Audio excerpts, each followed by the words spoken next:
This is Josh here from InsideWrestlingTruth, and today we have the real superstar of pro wrestling, superstar Bill Dundee. Bill, how you doing today, man? Doing good, you? Hanging in there, man. Pleasure to have you do this. It really is an honor and a privilege, sir. Well, we thank you. Now, when you got started in the business, you were actually working with the circus.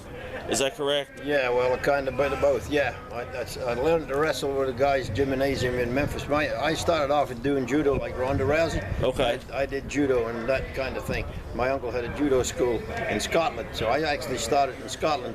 Then when I went to Australia, I moved into this guy did unarmed combat. So I went over to his gym one time, and there's a big poster up there, professional wrestling. I said, "Would you teach me to do that?" He said, "No, you're too little." I said, "Well," I just kept bugging him and bugging him and bugging him. Finally, he did, and we got a few matches, and he introduced me to a guy by the name of Ken Fuhrer. And he had a son named Paul, and he was my size. They didn't have an opponent for Paul, so I was good for the next 2 years. I wrestled him every weekend. So that's how it got started. Then George Barnes and I got teamed up in New South Wales, up in Sydney, Australia, and for Hal Morgan's Enterprises. And Jim Barnett would come over to Australia, and he brought all the Americans over, championship wrestling, they called it in Australia. And he liked us, and he used us then. Mark Lewin was the booker there for years, then they changed the booker. Bobby Shane came over, he liked us, and he sent us to Tennessee, and the rest is history. Who were some guys that helped you out with your career the most? Well, like I said, Bobby Shane, he's the one that got us booked here. Red Bastine and Mark Lewin, they would tell you things to do in Australia, and that somebody has to like you and kind of teach you this business. That's half the kids today. They haven't got a clue because they paid somebody 50 cents to teach them a wrestling, and that's what you get. First of all, you need to know you can wrestle or you can't wrestle. So, but Mark Lewin helped, Bobby Shane helped, Red Bastine helped, Archie Goldie, the Mongolian Stomper, Killer Kowalski, a lot of guys in the good old days. So. Yeah. What's been your favorite match of your career? Oh, anyone with Jerry Lawler, because it's just, you know, I've had matches with my hair on the line. I've had my wife's hair, ex-wife hair on the line. So that is, maybe that's why she's an ex-wife. But anyway, yeah, they were fun. And any match with Lawler's fun because he's a hell of a worker, and he's good, you know, he's good at what he does. And so, in fact, there ain't nobody better at what he does. So I enjoyed him. What about what's been your worst injury of your career? There's a lot of injuries in wrestling. Well, this may sound like I'm braggadocious, but I've never been hurt, touch wood. The first thing they got to teach you back in the good old days was how to break fall. I learned in judo, so it's all, I watch the kids today and they jump over the top rope and they do all kinds of silly stuff, and they won't be around at 50, never mind 70, so boys, you need to smarten up and quit doing all them silly bumps. Us in this area, we're all familiar with Bill Dundee, but for the fans, you know, like up northeast, was there ever a time where you came close to working for Vince? No, I went to Vince's house, and I worked for Ted Turner, WCW. I was 2 years there. And Vince, we went up there and talked to him up in Connecticut, that big mansion he has up there, but it never came to pass, so here we are. He didn't need me, and I didn't need him. Exactly. It would be nice if he'd let me in his Hall of Fame. Yeah, no kidding. We'll get you in there for sure. I hear you. How the hell can you have Donald Trump in there and you don't have Bill Dundee? No kidding. Who are some of your closest friends in the wrestling world? Well, Barnes was, because we kind of, like I said, started off in Australia together, then we come over here and we still keep in touch. Eddie Marlin and I was good buddies in the good old days.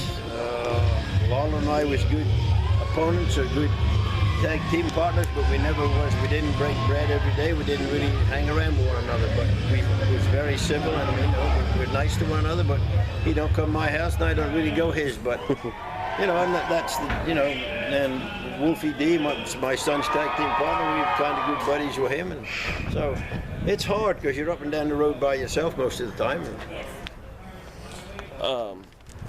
Out of all the titles that you've held, which one to you means the most? Well, I guess it would have to be the Southern Heavyweight title because that's the one Lawler had for years, and he say the belt was his. And if you had that belt, then you got the Wrestle the World's champion, whichever one. If it was the AWA, it was Nick Bockwinkel. If it was Flair or Harley Race, the NWA. So you had to have that belt in this territory to get the Wrestle the champion. So that's the one, the Southern Heavyweight belt. Do you have a favorite like rib or road story? There's a lot of them, but we can't tell them. A lot of the guys are still living and still married, you know. All right, man. You worked for the AWA a little bit. Yeah. What was it like working there? Different. Vernon Gagne was all different from what we did in Memphis, and Lawler and I was the AWA Tag Team Champions. It was. And back then it was just, that's what it was. And I liked to wrestle, so I didn't care if they wanted to wrestle, fight, or punch and kick, it didn't matter. It was fun. Right. What about working for the Crockett promotion? Oh, now that was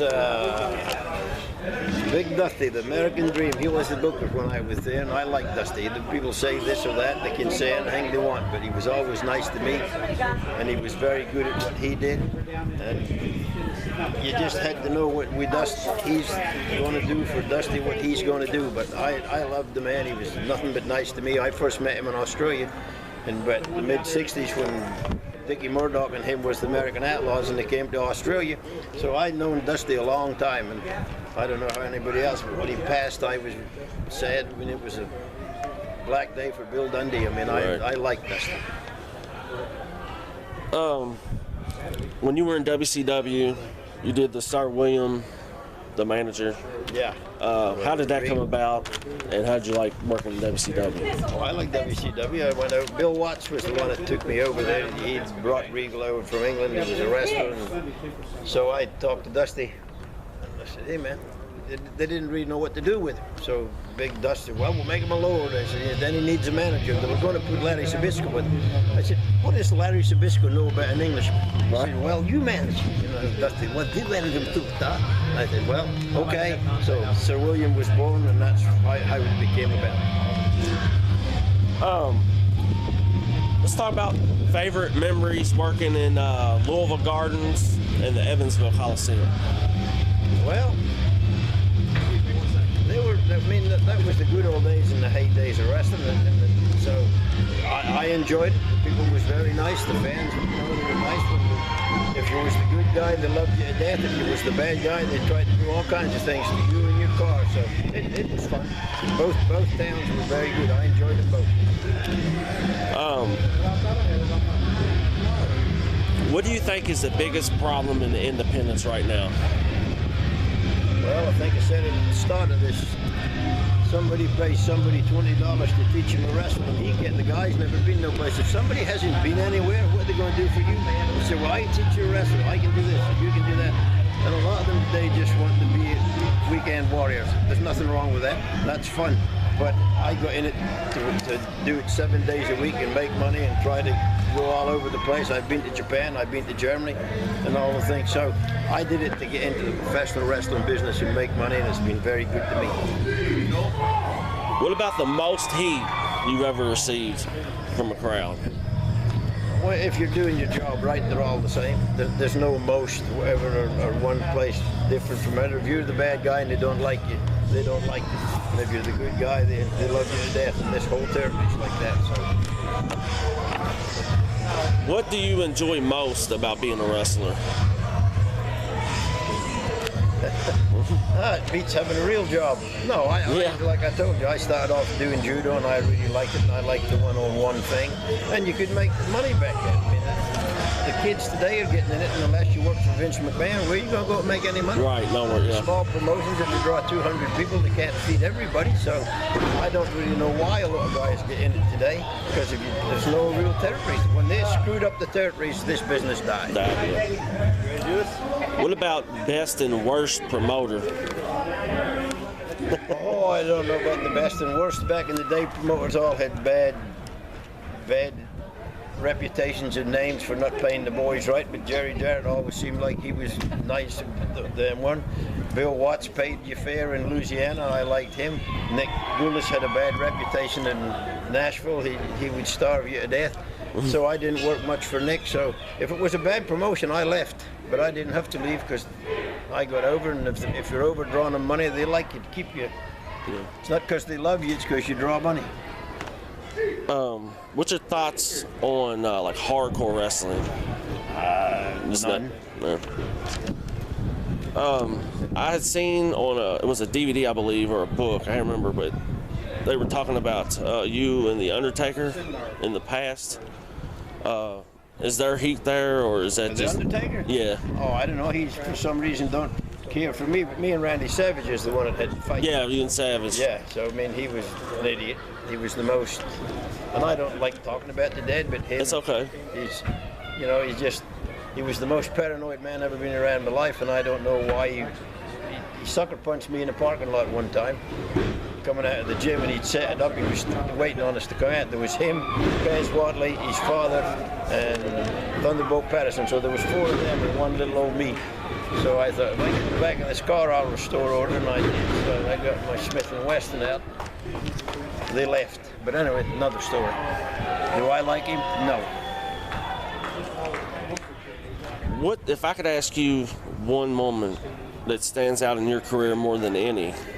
Which one would that be? Because you had a lot of great ones. Well, you'd have to, the one when you put your wife's hair on the line and you lose and they cut her hair, that's a pretty strenuous moment because you got to live with it.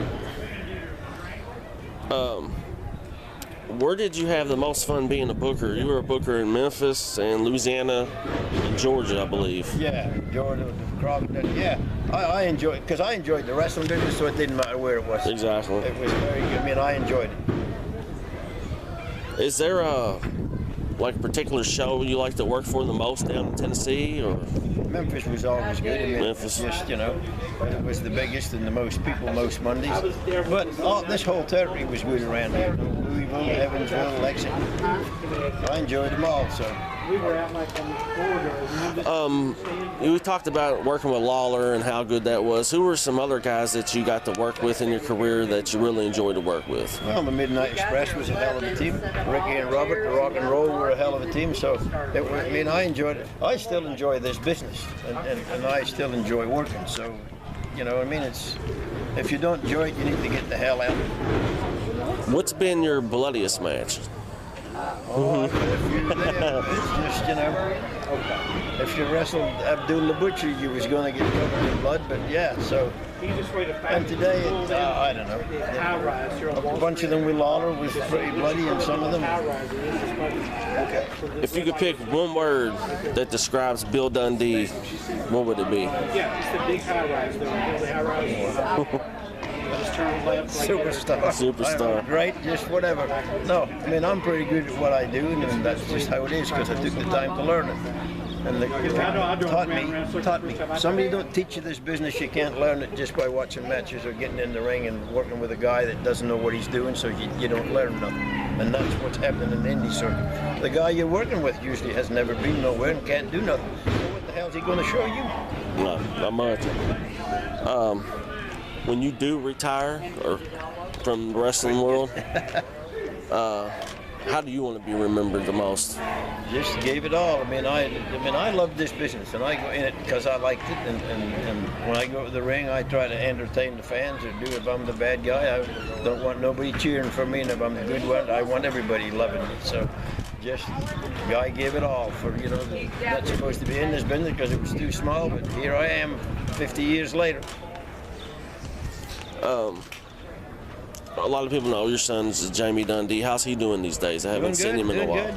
He finally got smart and he took Vince's offer and he went down to the rehab place in Florida. So he's getting his stuff together. So I hope it all works out for him. Yeah, me too. You and Lawler wrestled hundreds of matches. Yeah. Is there one that really stands out above the rest? No, not really. I mean, them hair matches do because it's what's on the line, especially when you know it's your wife's. Yeah. So they were all, you know, that. But he was very good at what he did, and I was very good at what I did, and most of the matches was very good. I'm not saying that bragging, but I guess I am. But it's true. What about working with the days when Jimmy Hart was in Memphis? Hart, I like Hart. He was a manager in the Mouth of the South. He knew how to get heat. He was good. He managed my son-in-law Bobby Eaton and Dennis Condry's the Midnight Express. So.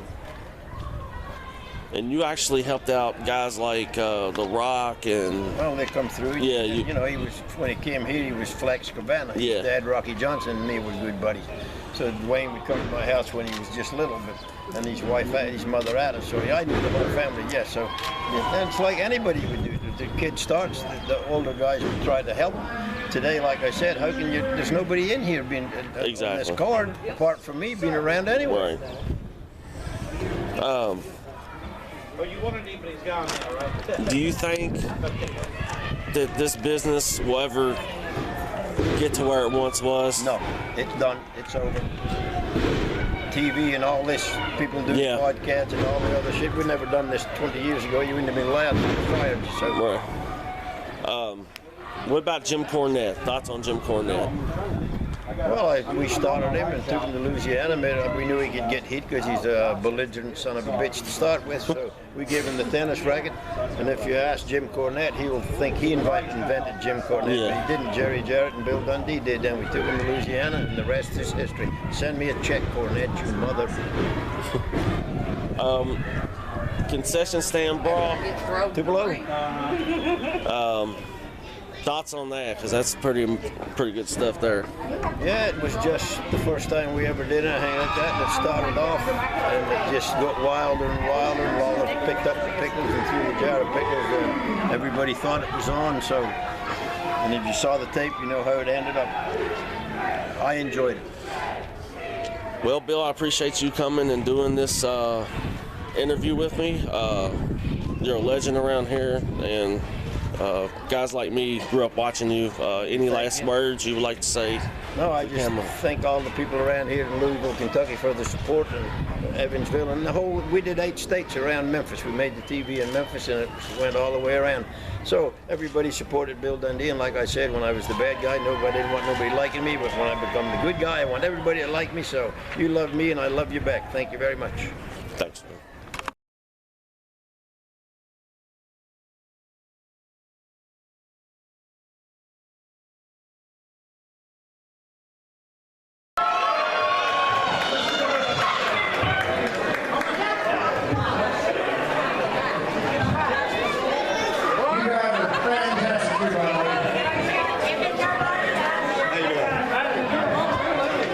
Let's get to it. Ladies and gentlemen,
Yeah.